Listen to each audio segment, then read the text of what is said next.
And we are live. G'day everyone, Mike Jeffrey here, and you are listening to My Creative Journey, Season 2, Episode number 17. Today's episode is all about creativity, resilience, and finding your own unique way to make an impact in the world.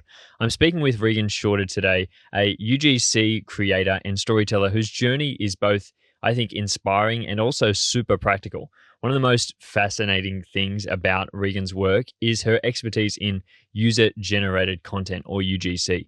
If you don't know what user-generated content is, it's a kind of authentic, relatable content that feels like it was made by a friend rather than a marketing agency, for example. Regan creates and often models in her photos and videos, but the work is not attached to her personal brand. This is not like influencing or brand partnerships, which I think is so fascinating to me and very different to what I do. It's about creating videos or images to showcase a product or service in a way that feels personal and connected. And here's the kicker. Because it doesn't require you to have a big following or any connection to your personal brand, you don't need a big following to start as a UGC creator. Regan is definitely proof of that. She's created a career making ads from everything from travel bags to language learning platforms, showing how brands can authentically connect with their audience through genuine storytelling. She's worked with some incredible brands like Joby, Adobe Lightroom, Lingoda, and more. Don't worry, we dive all into how she discovered UGC, how she pitches herself to brands, and why this type of content is super important. So we'll jump all into that and we'll uncover a lot of the secrets about the industry in this episode. Regan currently lives between Puerto Rico and the United States, and we also talk about how she's navigated the transition of being location independent and being a creator, and the lessons that she's learned throughout that journey of becoming a creator online and being able to create contents for brands all over the world. There's a pretty amazing story as well at the end about how one of her photos and a photo of herself ended up on the wall at B&H Photo in New York, which is incredible to think of. Such a small creator, which Regan describes herself as. You know, she's only got 1,000 followers on Instagram. A small creator to do such big things and work with such big brands, we think that it's impossible. So if you've ever wondered how you can work with these bigger brands, how you can create content that really sparks and inspires you, how to tell your true story through content, I think this episode is going to be massively helpful. But before we jump into this episode, I do want to say, if you have been enjoying the show, if it's been resonating with you at all, I would really appreciate it if you could share the podcast with a friend, or feel free to leave us a rating or review on Spotify or Apple Podcasts. It does really help the show to get out to a new audience of people like yourself who do really find these episodes inspiring, and it's the only real way that the show does grow. So I really appreciate anyone who takes the time to leave a rating or review. And it goes without saying, if you're over there watching on YouTube or YouTube Music, please do subscribe to the channel, and also leave me a comment down below to let me know that you have been enjoying the videos. But without further ado, let's jump into this episode with Regan Shorter. Well, hello, Regan, and thank you so much for coming on the podcast today. I think that you are someone who, was always interesting and inspiring to me. Like, I came across your work and I was like, I have so many questions that I just want to get you on the podcast and ask them all. And I'm sure that a lot of other people will be super interested as well. So thank you for agreeing to be a part of this. Thank you so much, Mike. That really surprises me because I'm not a big creator. And so I've been following you actually for quite a while on TikTok. And so when you followed me on Instagram, I said, oh, he knows who I am. So I'm very excited and I'm very honored to be here. But I think that that's like what I really want to talk about today. Like, as you said, you're not a big creator, but I think that's a big thing for a lot of people, thinking that they have to be big creators. And so I want to kind of break a few of those things down today. And hopefully through this, we can talk about how you don't have to be in order to make something work for yourself. No, absolutely not. I wanted to start out the episode by asking, whereabouts are you from and where did you grow up? So I am from a small town in Oklahoma. It's called Jones, Oklahoma. But I actually went to school in Oklahoma City, which is the capital. However, Oklahoma is not the most popular state. A lot of people consider it a flyover state in the U.S., but I really enjoyed growing up there. Actually, I think I appreciated it more as an adult after I left and lived abroad, and then realized, the grass isn't always greener. I ended up coming back to Oklahoma City and then relocating again a couple years ago. But good old Oklahoma. What was it that drew you back there? Or were you just moving back with family, or was there something that really sort of called you back to home? In retrospect, I enjoyed growing up there, but I was always excited to go new places, to travel, to see new things. And so in 2016, my partner and I moved to France. While he did his master's degree, I moved with him, and we moved back because he got a job in Oklahoma City again. But being back there the second time made me appreciate it so much more after not just visiting another country, but actually living there made me realize there were so many small things that I took for granted growing up. France has always been special to me. I took French classes all throughout high school and university. I did my study abroad in France, and so I definitely thought I was going to move to France and never leave. And then I was confronted with the reality of truly living there is much harder than study abroad or even vacation. And a lot of the conveniences that I was used to, like doing things online or being able to quickly go out and just, start a new job, start a new position. It was all so much harder there. And so coming back, I really missed being able to see my family all the time, to go and visit them, be close to friends, and have that flexibility to pursue whatever I wanted to do at that time, which kind of comes back to the creativity in photography too. That's interesting that you said that you kind of felt the constraint to not be able to do what you wanted to do. What do you think it was that was holding you back? It's the part that no one ever talks about when you're moving to another country, which is your visa. So I had some restrictions with my visa while I was there, where it made it a little bit difficult for me to quickly change what I was doing.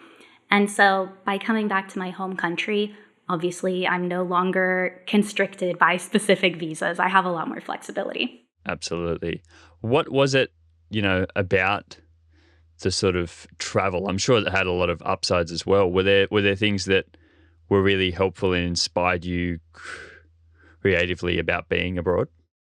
It's the same thing. It's kind of being abroad, I feel like it's just a trade-off. The things that I love the most and I enjoy experiencing during vacation are also the things that I miss the most when I'm living there. For example, I'm in Puerto Rico right now. Love it here, but it makes me miss different things about being home. There's just something about the things you experienced growing up that feels comforting. And so while it's really enjoyable to step out of your comfort zone and to do different things, like I love walking around a new city and just snapping photos and looking at architecture and seeing what people are eating, what they're wearing, how they just go about their daily life. After a while, it gets a little bit old and you kind of just want to go home. Is there something that really draws you back to home? Honestly, it would be friends and family. I think it's just those relationships that are what I end up missing the most. You touched on doing photography, and I wanted to start with that, about where your creativity really started. When did you start photography? Sort of, where was that first time you can remember doing photography? Oh my gosh, it was really a long time ago. If we're talking about social media, I forgot about it until my mom sold her house and moved, but I had a little camera I would carry around as a child and record myself and talk to, and I didn't even know about that until a couple of years ago when it was unearthed from a closet, and there's these embarrassing videos of me just sitting there and talking to the camera. I love that they're still out there. Oh, I can't watch them. But photography really started for me at the end of high school when I was about maybe 16. I had grown up doing ballet very, very seriously. And I reached a point around, when I turned 16, was about the point where I decided that I didn't want to continue doing this after I graduated high school. And so that was a big shakeup for me. And at the same time, I loved reading blogs. And that was like the thing back then, back in like 2009, 2011, around that time. And so I wanted to start my own blog. And I saw what other people were doing. They had these incredible, beautiful photos. So I was like, I want to learn photography so that I can take really cool photos like that. And as time has progressed, I'm no longer interested in fashion and stuff, but photography and now video has always been a way to share the things that I'm interested in or that I find exciting with other people. And was that a big reason for you starting just to do photography as a hobby, to be able to share images with other people and be able to sort of document your life? Exactly. It was exactly that. I wanted to, take photos of my outfits for my blog. And then I had always been the person who was like running around with a point and shoot camera, taking photos, doing photo shoots with my friends. We would paint our faces in class and then go take pictures after school. And so it was just a fun, I guess naturally it was kind of the next step up from that, was not just taking snapshots, but kind of learning the principles behind what makes a good photo and then how to become better at that.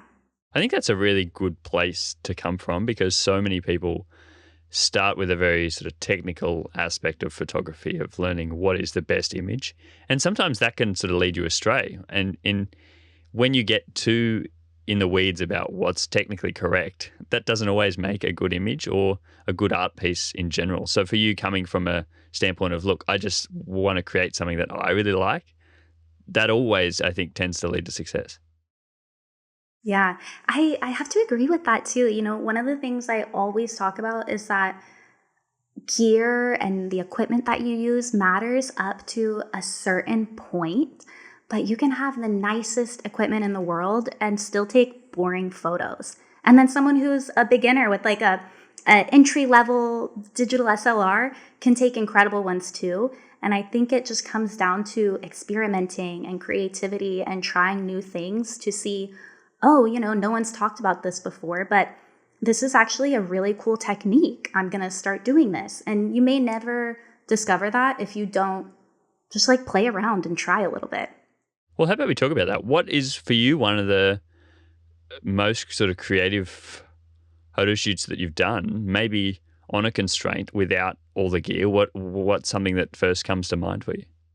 Oh, that's so interesting, because I kind of, over time, I transitioned to doing self-portraits as a way to try new techniques. I was actually just listening to another episode before this with Julia, and you guys were talking about introversion.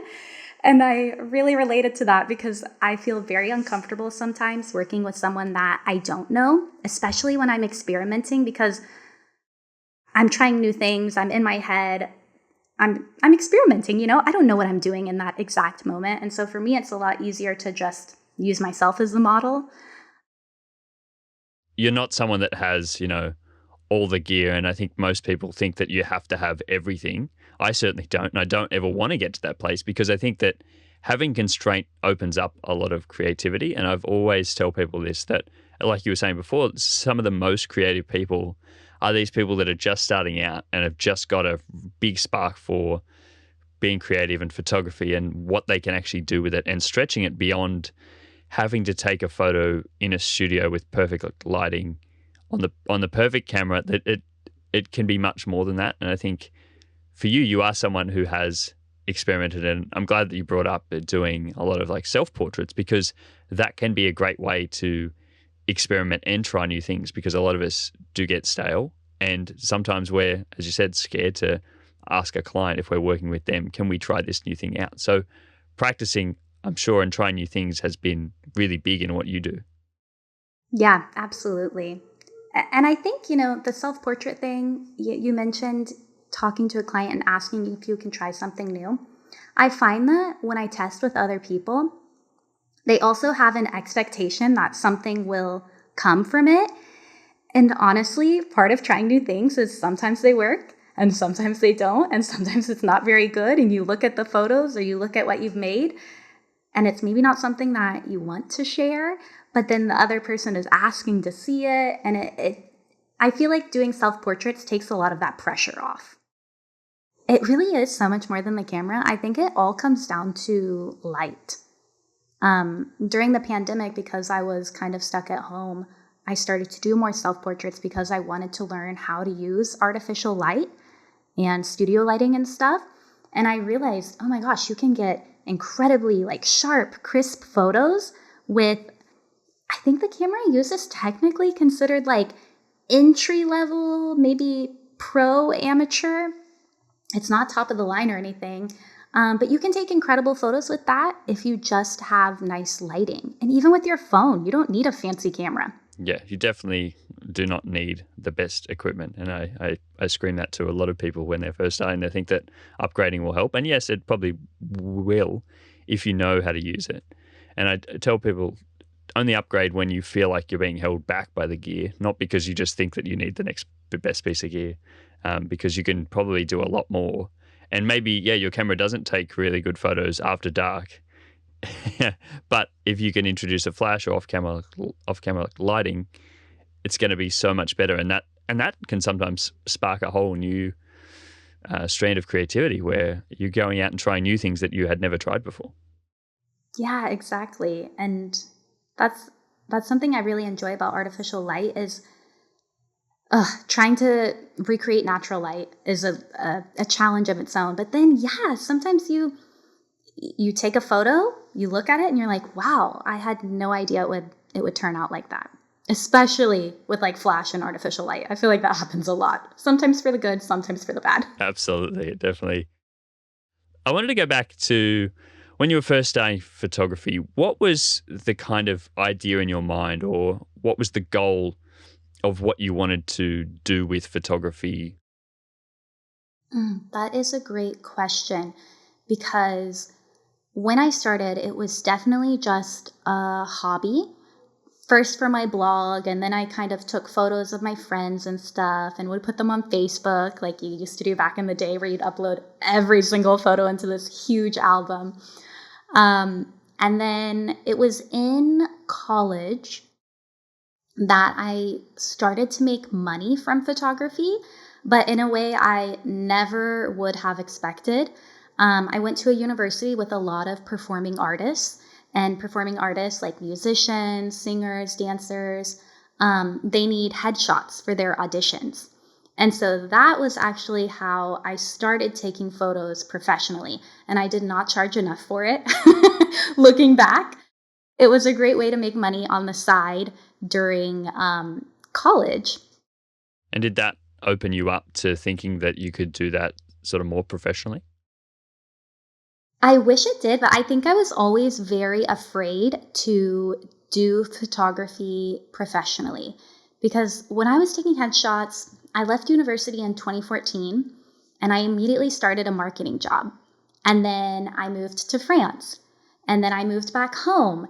And then it took me getting laid off from, I don't know, like my fifth job or something. Not laid off 5 times in a row, but I had started another in-person job in an office. I got laid off, and I thought, what do I have to lose? I might as well just give this a try. Let's see what happens. I found a really affordable studio space, and I thought, okay, let's give this a try. The timing was not great. It was January 2020. So then we had to make a big transition again later that year. But yeah, I was always very afraid of how I was going to make it work as a business, because I'm not very business minded. I love the act of taking photos. I like interacting with other people, but I do not like the money, contracts, charging. And so that is definitely where I lean on other people for help and asking, should I be doing this? How do I do this? What should I be charging? And getting that input from others has given me almost the bravery or the justification to charge enough to where you can actually run a business. There are very few photographers or very few creatives I know that start a business because they want to do spreadsheets and invoicing and all this type of stuff. No one wants to do that. But I think through the process, we get stuck into that stuff, and that becomes a big part of our job. And I love that you brought that up, because for a lot of people, it's a big reason why they probably wouldn't start, because they see that that is one of the biggest parts, and having to try to find clients and having to charge people and work out all these different things and have like marketing. It's not often the best part of the job and not why most of us start. Was that a big reason that you think was sort of holding you back?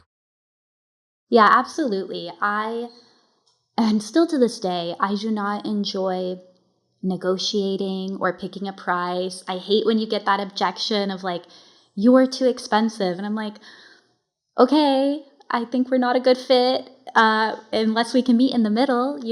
I've gotten better at it because I've practiced and practiced and practiced, but it's not something that comes naturally to me or that I enjoy. And I think because of that, that really held me back for a long time. When you were first starting, what was like the type of work that you thought you were going to go in? You said you hired a studio space. What was the type of work that you were doing?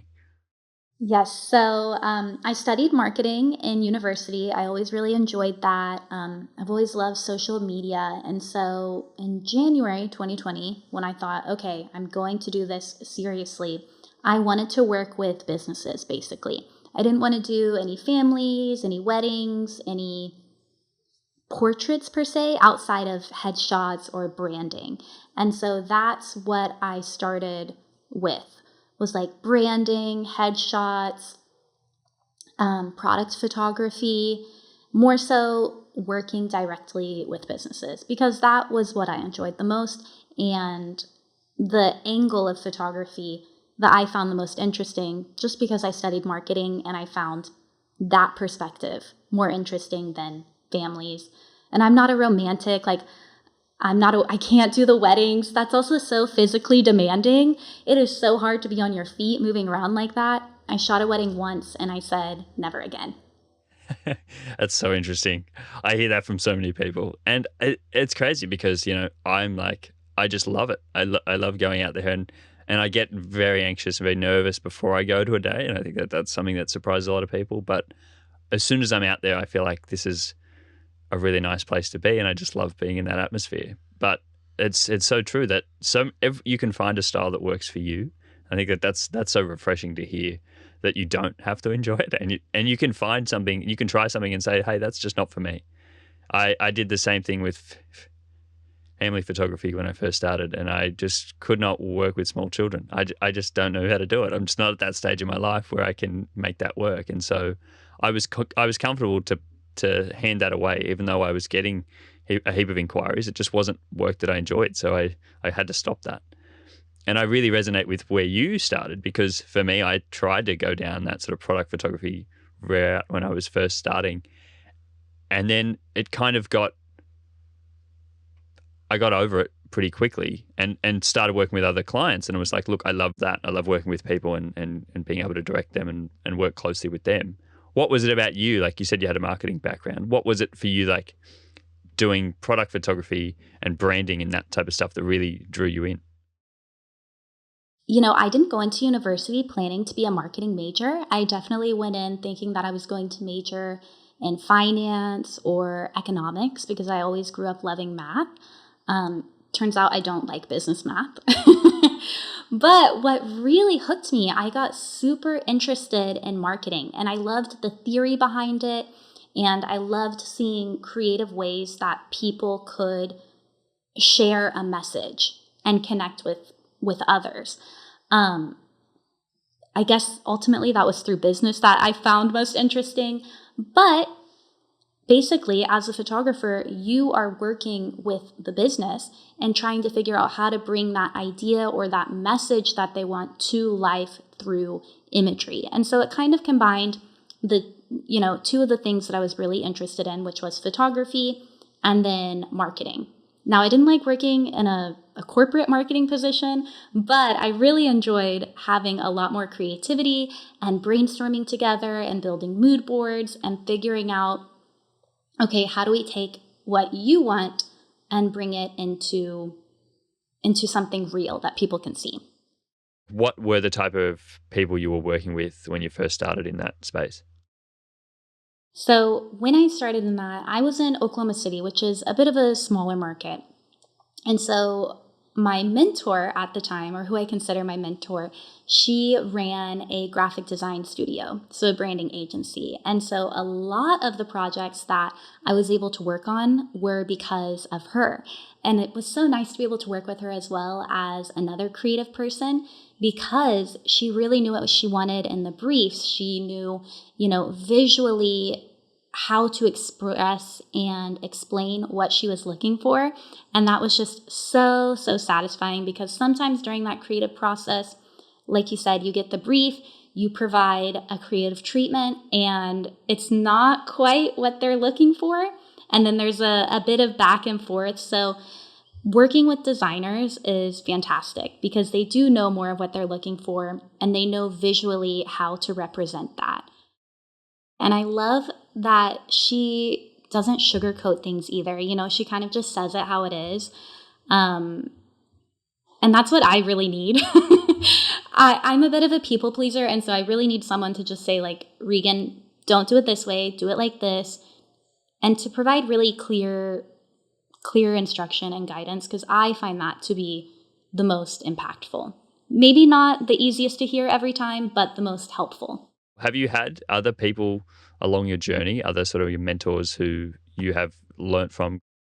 Yeah, absolutely. Like I said, the business side of running a business is not my favorite part. And so I have just accepted that that is one of my weaknesses. And if I want to make progress, I need to ask for help. I can't be too scared.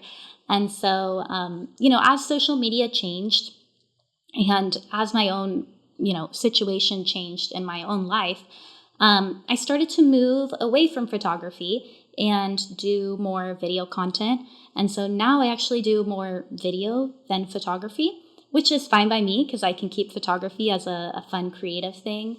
But through that, earlier this year, I started working with someone as a mentor in that. And it's been so incredibly helpful for me just to be able to ask those questions and say, am I moving in the right direction? This happened. I'm getting a little pushback from this client. How do you think I should respond to this? Is it worth pushing, or should I, let this thing go? It's been very, very helpful to talk to someone who just has more experience, and can provide me that basically like custom feedback that is hard to get from social media.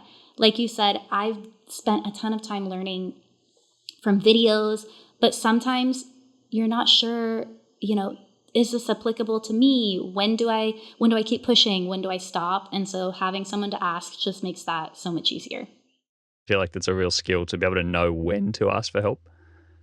Far too often people just will sit there and not know how to do something, but not feel confident to go above and beyond and push themselves to ask the question, because we're not strong in every area. Honestly, Mike, I got annoyed with myself. I kept doing the same thing over and over again, and I said, you've got to get it together. Not in a bad way, but it's just like, how many years have you made these same decisions? And I don't want to say mistakes, because it took me a while. I had to make all of those mistakes before I learned. But then I had to be realistic with myself and say, okay, you keep doing this. You're probably going to keep doing this if you don't ask for help. So it's time to ask for help. Yep. I think that there's no sense in being a creative person if you don't have any work. And unfortunately, to be in business, you have to keep getting work, and you have to know how to charge correctly for it. If you're undercharging yourself, you'll be quickly out of business because you can't sustain yourself. So there's a lot of different things that aren't creative themselves, but they are very heavily enable you to be a creative person and to continue to do what you love. So you have to invest time in learning how to do them, or ask for help from someone else. Yeah, absolutely. And just like you said, if you don't know what to charge, you're not going to be in business long, and you're also going to end up very burnt out and potentially even resent the thing that you used to love so much. And so I went through a period of burnout a couple of years ago, and that was also very eye-opening for me, that I needed to charge more. I needed to set boundaries, because I didn't want to lose this thing that I've enjoyed and I've loved for so long. How was that process of your own headspace to feel like you had to charge more? Oh, gosh. It's very painful at first, and it's very scary because you feel like you're going to get rejected, which you are. I mean, but the reality is that instead of accepting a bunch of low paying jobs and just trying to go, go, go, go, go, go, go, you're then able to accept fewer jobs. And I think it allows you to be more creative because you have more time to think, you have more time to plan. It just frees up your mental space, and it's just much more fulfilling. You just have to understand you are going to get rejected, and you have to be prepared to manage objections when it comes to price. I really want to ask about how you think about pricing your work. But before we do that, how about we jump into what type of work you're doing now and what it is that you spend most of your day on? Yeah. So what I do now, I feel like it's new almost. So like I told you, I studied marketing in university, and what I do now is called user-generated content, UGC. Now, if you're speaking to a marketer, they'll say, why are you getting paid to make user-generated content?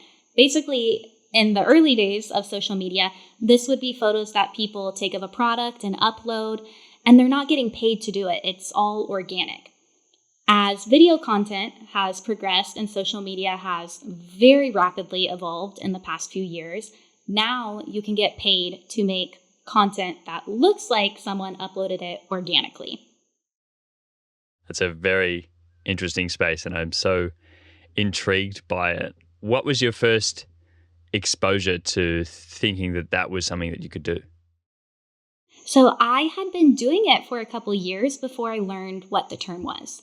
Um, it, I was just doing bad influencer marketing. So not the content wasn't bad, but I don't consider myself an influencer.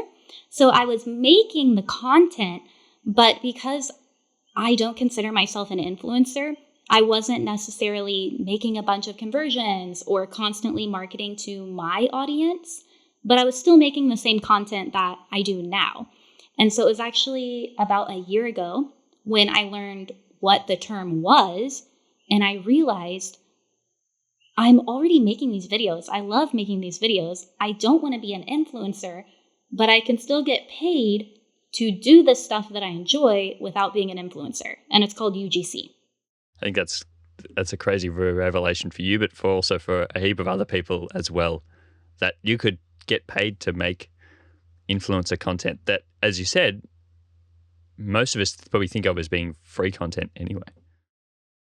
Yeah, it's and it's great because you don't have to post it to your page. You don't have to worry about selling to your own audience. You don't even need an audience. It's basically the same stuff that an influencer would post to their page. You just send it to the brand directly and they share it. How did you first get in contact with brands or people who wanted to work with you? So it really came back to that mentor. Basically, as soon as I found out about it, I took in anything I could to learn more about the industry. And then it was like late December 2023, a person I had followed, she posted it was like a course, a mini course, but it was just all written. It wasn't like a video or anything. I bought it. I think it was $100 at the time. And I said, you know what? I can spare $100. I'm just going to see. I've bought these other guides and they didn't really help, but let me just see. And just like my original mentor, she's super straight to the point. She tells it like it is. And I found that guide to be so incredibly useful. And so a couple months later, she was doing like a month-long intensive. I signed up for it, and that's really what kickstarted it for me this year. So we got to work with a couple brands that she pulled in for all of the people doing the intensive. And then through word of mouth, through, job postings that she puts in her group, through Twitter, which I never thought I would be on Twitter. I find a lot of jobs there, shockingly. I see someone post a job and I respond, and sometimes it's a good fit and sometimes it's not. Is it mostly sort of you reaching out to brands and saying, here, look, here's what I could create for you? Exactly. What I have found now, there's many ways to do it, and some people prefer using sites like Fiverr or Upwork. Some people, like me, I like responding to job postings on Twitter. Some things come in from word of mouth. Some people will send cold email pitches. I don't enjoy that, and I don't see a lot of return from it. It may just be my own skill set. It's kind of like, charging and stuff. It's not something I naturally enjoy, so I kind of, steer towards other things.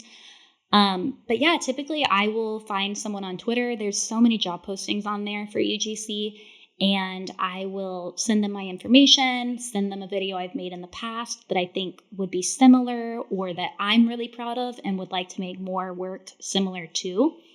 And then, yeah, a lot of it is just kind of like throwing pasta at the wall. It's a bit of a numbers game at some point where you have to put a lot out in order to get some back and then land some. It's a bit of numbers, but yeah. When I was still in Oklahoma, I got all of my business through word of mouth because I would go to networking events. I would go to something called Creative Mornings and meet a bunch of other creatives and introduce myself and become friends. And so it didn't feel like networking because I was just making friends. But through that was how I got most of my jobs in Oklahoma. But once I moved, I no longer had that social network, and I wanted to have more flexibility for where I was based location-wise.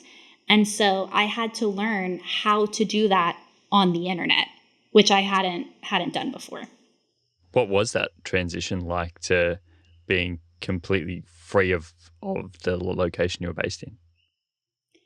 It was painful. I essentially ended up taking a year off. I still maintained my existing clients who I could work with, already was working with, not based on location. But it was a challenging transition. It is something that I have always wanted, was to be location independent. And I felt like it was, it's not true. Maybe it's a mental block, but I felt like I couldn't do that with photography because all of my clients were in one location. And I would read blog posts where people are getting ready to move and then they have to start changing all the SEO on their site and start posting about this new location like months before they move. And I thought, oh my gosh, I don't want to do that. I want to, be able to buy a ticket and go somewhere in 2 weeks' time. I don't want to have to plan in advance that much. I'm a little bit impulsive. So I knew it was worth the effort trying to figure out how I could transition my business into something that was location independent. Just because it was a major goal of mine. I just want to be able to move and leave and go places whenever I feel like it. Have you found that to be successful over the past year or so, transitioning into that space? Definitely since moving into UGC, it has been a lot easier than it was with photography. I put more time into making it work with UGC, so there's a little bit of a confirmation bias there. But it's definitely, I feel like I'm still, I've been doing this for a year, so it's still growing. And I think it will continue to grow, but it has provided a lot of flexibility in terms of location because, like I say, I know at least 2 weeks in advance where I'm going to be, whether that's in Texas or visiting family or in Puerto Rico or even like in Europe or something. I have a lot of trips planned for next year. And so I can say, okay, if you're sending a product, send it to this location. Or it doesn't even have to be for a product. Like companies are using UGC for apps and software as a service. So even if you're in a location that isn't advantageous for getting physical products to make videos, I like that there's still that flexibility where I can still do that for a variety of things. What is your favorite type of content to sort of make or create for brands? This is such a random niche that I've somehow found myself in, is travel bags. It's so random. But I think it's because I started doing a lot more traveling back and forth last year.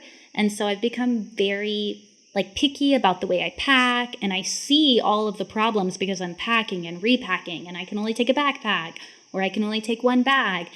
And so I've become very familiar with that kind of random niche.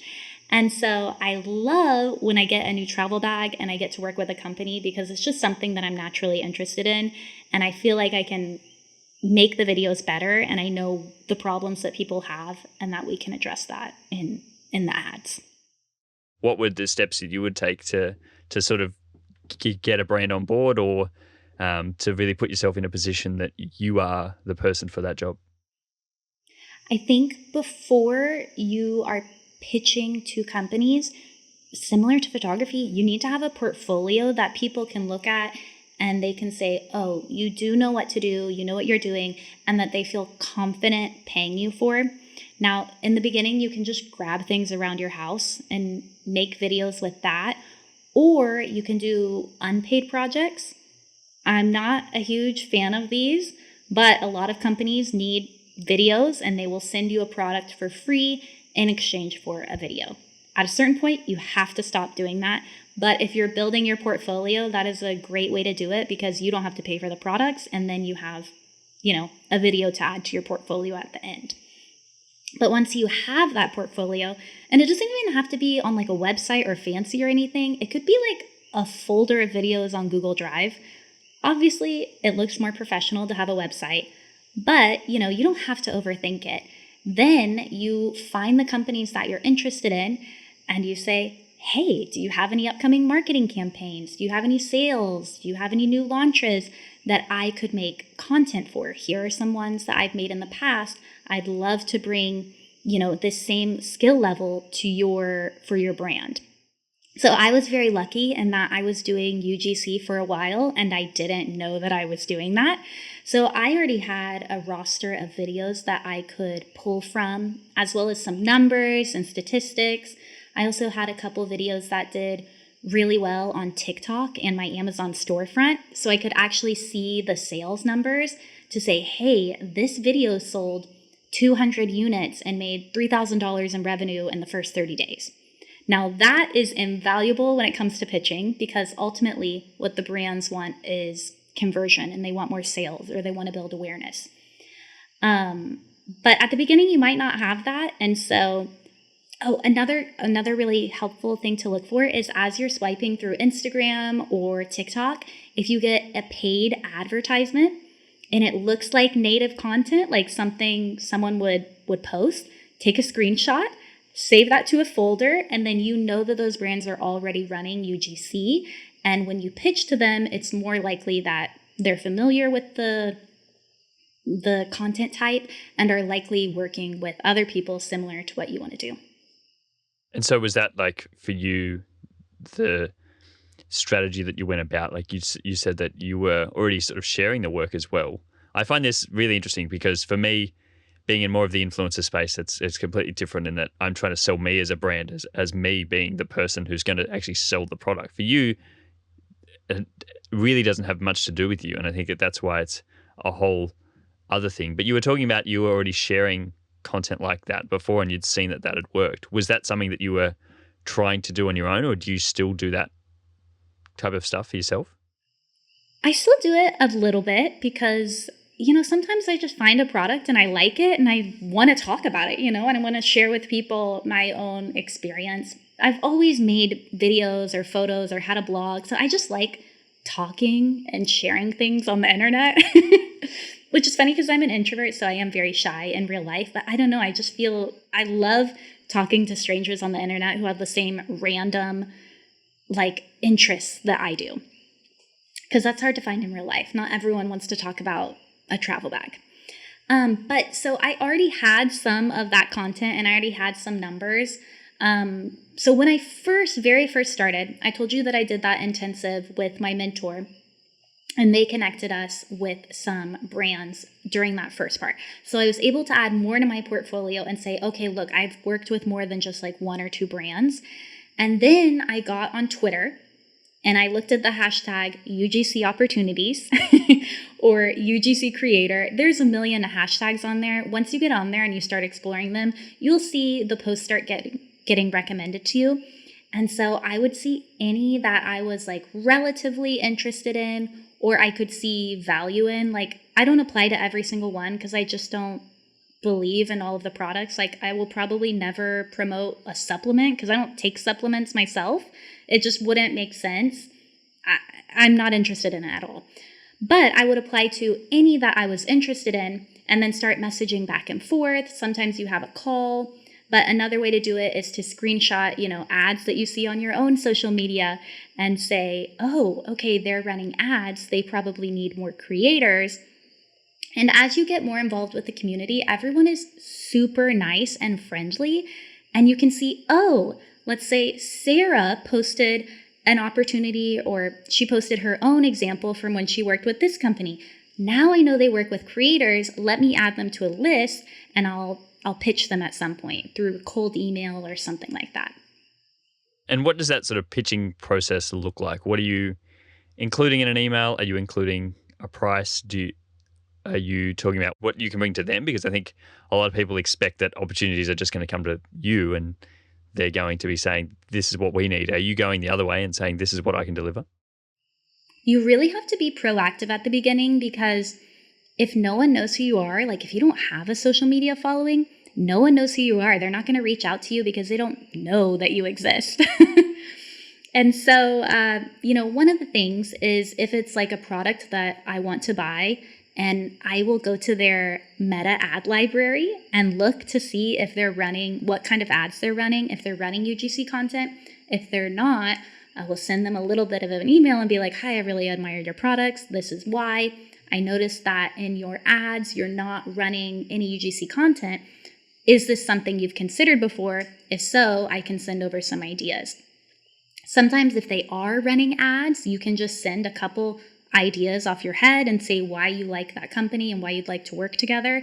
But you really need to load it with value for the other person, which is almost similar to making content on social media, because sure, some people will just care about who you are as a person and what you're doing. But most of the time, people are watching because they're getting some kind of value from it, whether that's entertainment, they're learning something new, you're making them laugh. And so you have to just take that same perspective and apply it to whoever you're talking to. So if you're talking to a company, you're sending them a cold email and they don't know who you are, you've got to show them why they should talk to you. Larger businesses and corporations probably already have a budget for this kind of stuff, especially like working with influencers. That practice has been around for years now. A lot of companies understand it. So they might have a budget for that already. But as the company gets smaller, they're less likely to have a budget for gifting and things like that. And so you do have to prove your value a little bit more and tell them, this is a really valid type of advertising. You're not just sending out your gift to people and hoping that they make a video that you can use on your own platform or in paid ads. Now you actually get a lot more control of the process. If there's specific talking points you want covered, if you want to do A/B testing for paid ads, we can put different, beginnings to the same video to see which one performs better, because ultimately you're trying to help them grow their own business and make more sales, by using videos that someone might make organically, but now they get more control behind the scenes. As someone who is maybe an outsider or not know anything about UGC, what's a good way to spot a company or spot a piece of content that may be UGC? Gosh, to me, it seems so obvious now because I've watched so many. Typically, they're going to be paid ads from the company itself, which is a little bit different from influencer marketing. Influencer marketing, the influencer themselves will be posting the paid ad. So you'll typically see UGC when you're swiping on social media, or I've even started getting them as pre-roll ads on YouTube. But it's not going to look super professional. It's not going to look like a commercial in the way that's like all the lighting is perfect and it's glossy. It should look like something that maybe your friend would send you from TikTok or would share a reel from Instagram. And that is where the value lies, because similar to influencer marketing, people trust other people more than they do like a celebrity or a shiny, perfect commercial. I find that doing UGC, I record with my phone more than I do with my camera, which has been really interesting because sometimes if it looks too polished, it feels like it's going to be an ad. And so it's less likely to convert. And it doesn't look right. Like it doesn't look native to TikTok or native like someone would actually upload it on Instagram. And so there's a fine balance between you need to make sure it's well lit and that people can see and hear you well, but it can't look too perfect. What are some of the differences that you notice between sharing content on different platforms? This is funny because I was thinking about this the other day. When I am making a YouTube video, I always shoot with my camera. I don't know, there's like something there where I can't make a YouTube video with my phone. I don't know, it's a mental block. And I always edit my YouTube videos in Premiere Pro. I would never edit my YouTube video in CapCut. But when it comes to UGC, I almost always shoot with my phone. I try to use natural lighting. I try not to use artificial lighting because it looks too perfect. If I use a mic, I'll hold it in my hand, which I know annoys a lot of people, but that's what people do on social media. And I might hold my camera instead of putting it on a tripod. It's been kind of interesting to unlearn some of the things that I learned for YouTube in order to make content that feels like anyone could make it. But I think you also just kind of naturally learn that when you spend a lot of time scrolling on social media. You start to see this is how people do things on TikTok. It's not very planned on TikTok. They'll sit down and they'll talk forever. Instagram is a little more polished. Maybe the attention spans aren't as long. They expect a higher quality. And then YouTube an even higher quality than that. What has been like for you a project or a piece of UGC that you've created for someone that's been a really hard challenge, like something that you've had to go outside of your box to think about how it could fit into a specific platform or work with a specific product to make it look good? So actually, this is a more recent project. So typically I am making advertisements for physical products. But like we talked about earlier, you can also do it for apps, for, something software as a service. But I don't have a ton of experience in that area. And so recently I've been helping on a new AI software. It has been so interesting to try to figure out how to visually represent something that maybe doesn't exist yet. And you really have to go back to kind of like, what problems is it solving and how do I share that in a unique and interesting way that's not necessarily showing the product? Are you given sort of those talking points from the brand, or do you have as much input in coming up with what those things are? With UGC, it really depends. Some brands will give you complete creative freedom. Some brands will send you a script, which is when it's nice that you don't have to share it on your platform, because then I can say, okay, I'll say exactly what you want. And then sometimes it's a little bit in between where they know they want these talking points and maybe they send a couple format suggestions, but you still have flexibility and creativity. So it really spans the entire spectrum. What are some of the brands that you've worked with that some people may know, or that you are really happy that you've actually gotten jobs with these people? I told you I like travel. I love packing. Another hobby is learning languages. And so I'm always very excited when I get to work with companies that are already in those areas that I'm naturally interested in. Like I've worked with Joby since 2021, I think. It's been years now. And I always really enjoy working with them because I have a lot of flexibility. I have a lot of creativity. It's fun because it's products that I would already be using anyway. I like them. I see the value. So I really enjoy working with them. But outside of that, I got to work with a language learning company a couple months ago called Lingoda. I love them. I take classes on their website all the time. And so that was really exciting for me to actually, work with a company that I really love and enjoy, as well as I've gotten to try a bunch of travel bags, and it's just so much fun for me when I get to work with them. And then they love the videos and they convert, and then we do more projects together. Ultimately, at the end of the day, I just want, and this was the same with photography, I just want the company to like the videos or the photos that they're getting and to be excited to use them, and that it helps them reach their business goals. What are some of the dream companies that you would love to work for? I'm huge on just sort of throwing that energy out there in the world, and I think it's helped me. What are some of who are some of the people that you would love to work for in the future if it could happen? Oh my gosh. So I don't know if this will ever happen, but I love building my little desk setup. And so it's kind of random, but I would love to work with Logitech. I know they work with a lot of creators, but typically more influencers. I would love to work with Sony one day. I've been using my little tiny baby Sony camera since 2016 when I bought one as a travel camera.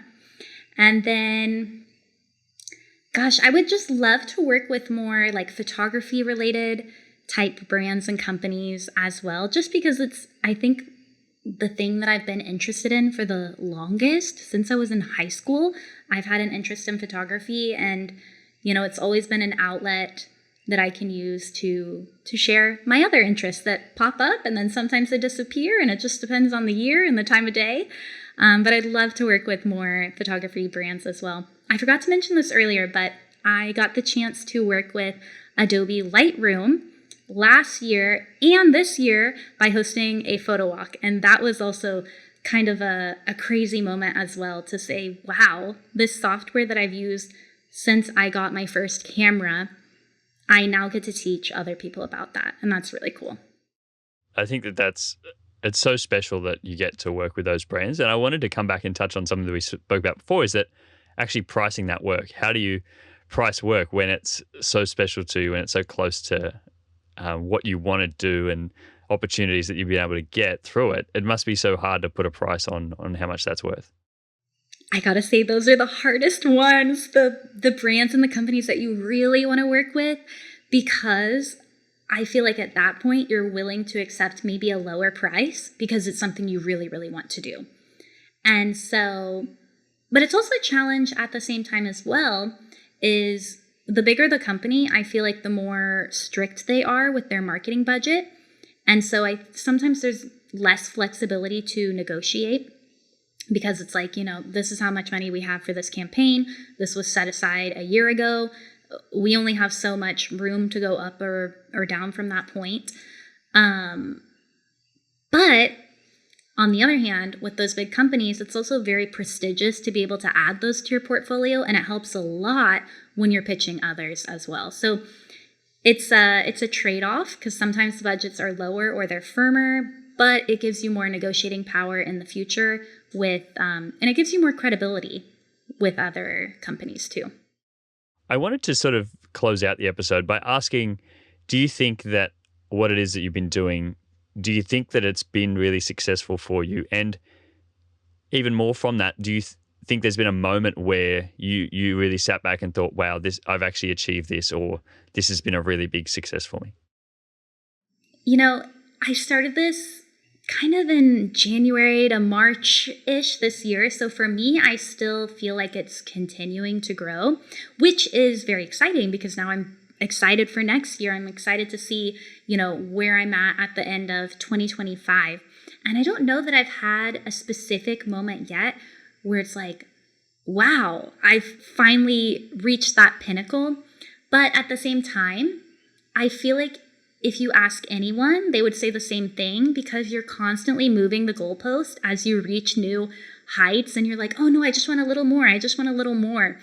And so something that has helped me this year is I started journaling, and anytime that I did do something that I was excited about or I felt proud of, I would write it down. And so now, whenever I get that little itch, a little bit too greedy, not greedy in a bad way, but greedy in maybe where I feel less about myself, I can go back and look at those accomplishments really quickly. And that has been very, very helpful for me. Like, I could probably open it now and be like, oh my gosh, why didn't I talk about this? That was a major point this year. but I still feel like I'm at the beginning. In preparing for this episode, you told me a story about a little girl from Oklahoma that found her photo in B&H photo. Can you share that story with everyone? Because I thought that was so special. That was crazy. So that was all thanks to Joby. Like I said, I've been working with them for a while. And so this was for the launch of their microphones. They did this, I think, back in 2023, maybe earlier in the year. But I took the photos and I did all the stuff in 2022. So I kind of forgot about it until it was shared. And I had a friend. I was on vacation with my partner and his parents. And we were in Portugal. We were doing a road trip. And I got a message from my friend who is a content creator in Puerto Rico. And he was like, Regan, I'm in New York and your face is on the wall at B&H. I had no idea. And I was just like, how in the world does something like that happen to me? Like I shared at the beginning of the podcast, I'm from a small town in Oklahoma. Oklahoma is not even like a destination for most Americans. Most Americans they think we still like ride horses and things, it's not a popular place. And I just thought it was crazy that because I randomly started making YouTube videos in 2016, I didn't even do it consistently or do it well. And then I decided to, share my work on Instagram, that through all of these little moments over time where I just decided to talk about what I was interested in. This girl from Oklahoma is now on the wall at B&H in New York City, and I had never even been to B&H at that point. I tried to go a couple months later to see if it was still on the wall, which it wasn't. That was so sad. I tried not to be too disappointed. But it was just such a full circle point to realize, like, wow, the stuff that I'm doing, even though I feel like a small creator, like no one's going to see it, it's out there. And that was really, really cool. Is there any advice that you would give or any bit of inspiration you would give to someone who is just starting, who is maybe in your shoes when you first started and wants to pursue photography or wants to pursue creating content or wants to work with brands? What would you tell them? I would say to just keep going. You never know. You don't have to be a big creator, but you never know who is looking at your work and seeing what you're doing. And just keep going, keep learning new things, keep trying new stuff. You don't even have to make content about the same thing forever. I mean, I started making videos about France. Then I tried to be a travel vlogger for a bit. Then, I ended up in photography, and now I'm talking about like traveling again a little. So it doesn't even matter. Just keep sharing what you're interested in. Don't be afraid to make friends and to talk to other people.